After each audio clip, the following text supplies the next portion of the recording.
let's talk about Jaws for Canada today. So, Jaws. Oh, Canada. Right here. Is a 1975 classic. This is actually the 50th anniversary of this film. And this, of course, is a classic movie. This is Steven Spielberg's first movie. It definitely feels Spielbergian. I have seen his Columbo episode, and that was unremarkable, but granted, that's because Columbo sucks. But this is kind of truly where he makes his big splash, pun intended. And what is this movie about? Well, this movie finds a police chief for Amity. This Amity is like a island somewhere off the coast of New England, and it's summer. It's actually very close to to the 4th of July weekend, and the 4th of July weekend for Amity is pretty big. And Brody gets alerted that there was a shark attack nearby, so he has to do everything in his power to figure out how to not only stop this shark, but to, sort of convince the mayor to close down the beaches, because the mayor is sort of like the mayor of LA. He wants nothing to do with safety. He wants to make that profit. He wants to make that money. And he does not care about the safety of others as long as he can look good and as long as he can make money. And he was like, no. But the shark attacks get a little too far. Richard Dreyfuss shows up as a marine biologist, literally like 2 years, and with a gray in his beard, literally 2 years after he played a teenager in George Lucas's greatest film, American Graffiti. Yeah, you heard me. I can't wait to talk about that movie eventually one day. But yeah, it's crazy. Actor ages, that's always sort of blown my mind that he, in 73, played a teenager in that movie. Now he's 30 or something, or looks 30 because of the gray in this movie. It's so weird. And then, of course, there's also the crazy boat captain, and half this movie actually, in fact, takes place on a boat. There's thrills and scares, and it's just all fun and stuff. Just maybe a little too violent for kids. But yeah, no, this is like a classic movie. This is honestly one of the biggest, I think, American classics that I've probably ever reviewed. And there's a reason why. It's amazing. The score is great. The performances are actually really good. It's impressive the fact that I think Steven was my age when he did this, but he was able to get a lot of really good performances out of this. That woman, there's a documentary on this on the 4K where the woman who slaps Adrian, Adrian Brody is the name of a character from Indiana Jones, which I've just recently started to be like, oh, Brody, there's a Brody in Indiana Jones. That's so weird. Forgive me. That's so weird. But yeah, but the woman who slaps Brody, it's said in the documentary, because these are real people. Most of the extras, most of the people who are just in this movie, who aren't Richard Dreyfuss, whoever the hell plays Brody, whoever plays the crazy Fisher guy, most of them aren't actors. They're just people who lived on the island that was there for Amnesty. I don't think that the island's actually called Amnesty, in real life, I think. But the island that they used for Amnesty, for the most part, those are real people who just happen to live on an island. So the old woman is still there, or at least was still there when that documentary was made. That documentary kind of feels like a 2000s thing, so she might not be alive anymore.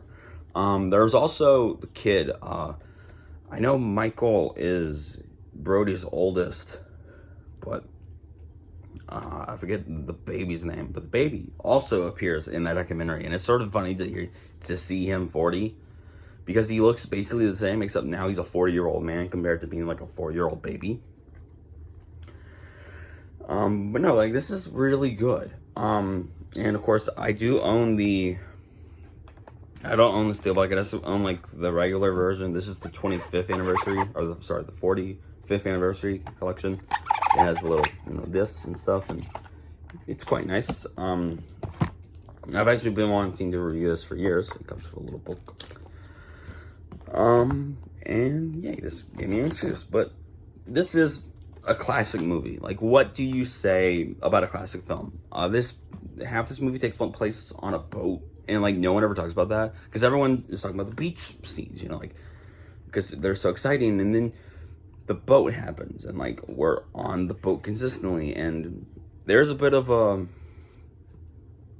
you'll keep running into the shark thing. Like, there's quite a few shark encounters as they try to kill as they try to kill Bruce. There are a few shark encounters as they try to kill Bruce in the back half of the movies, and it's just like, it's very hard to kill a shark, so it would be ridiculous to sort of complain about how often a Bruce appearance occurs.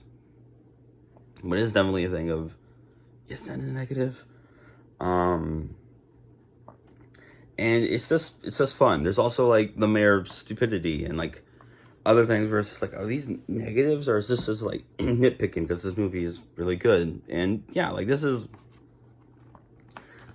like easily top 5 favorite Steven Spielberg movies, of course. And I think I own all of my favorites, so I might try to do that where like I make that a thing that I review.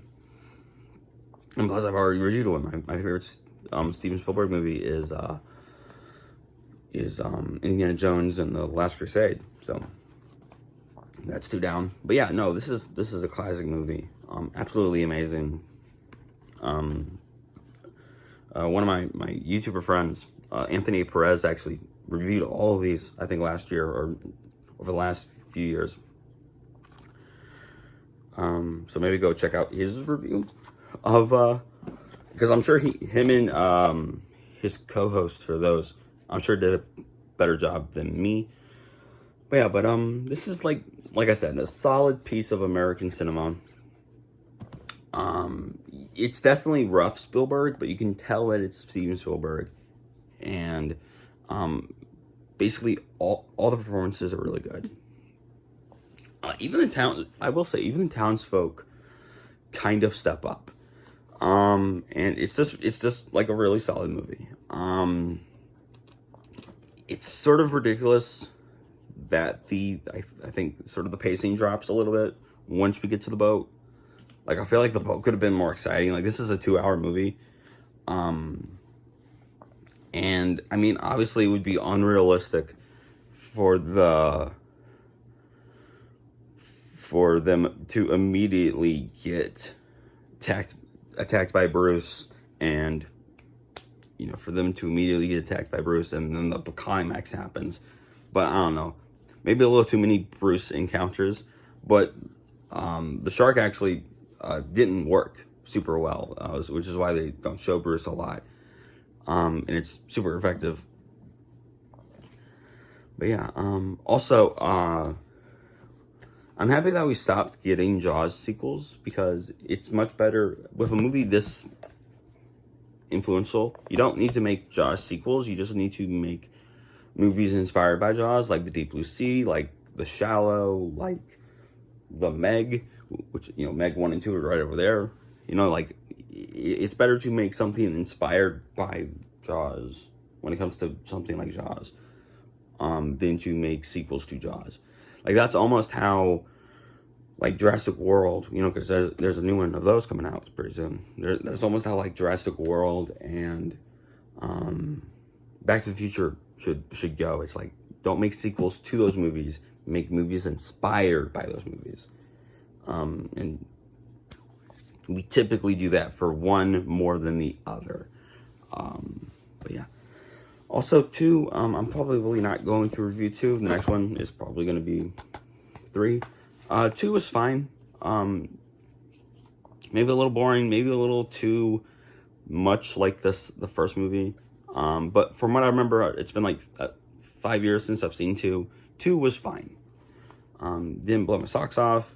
I only own 3 because of Dennis Quaid.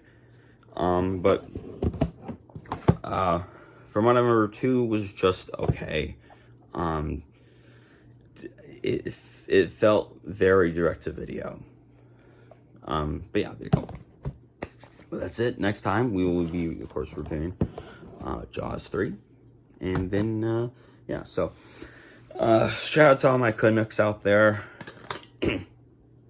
Happy Canada Day. And I know what you're thinking, why are you celebrating Canada Day, Dan? I have been trying to celebrate Canada Day on this channel for quite a few years. I actually own a Canadian copy of The Edge of 17 with Haley Steinfeld. Been trying to review that for like 2 years now, but just no luck. And luckily, Jaws 50th anniversary. It's a 4th of July movie, and I don't know. You can do anything. And but no, in all seriousness, shout out to my Canadian viewers if I have any. It's nice to live in a country that has an Independence Day and that can celebrate its freedom. That's a luxury that not a lot of countries unfortunately have, and the countries that do have it, sometimes we don't understand how much of a blessing that is, but it is truly a blessing. Just shout out to all my Canadian viewers, shout out to all my American viewers. I hope we enjoy this weekend since it's both Canada Day and 4th of July. Stay safe out there. Remember that God, He made you special. He loves you very much.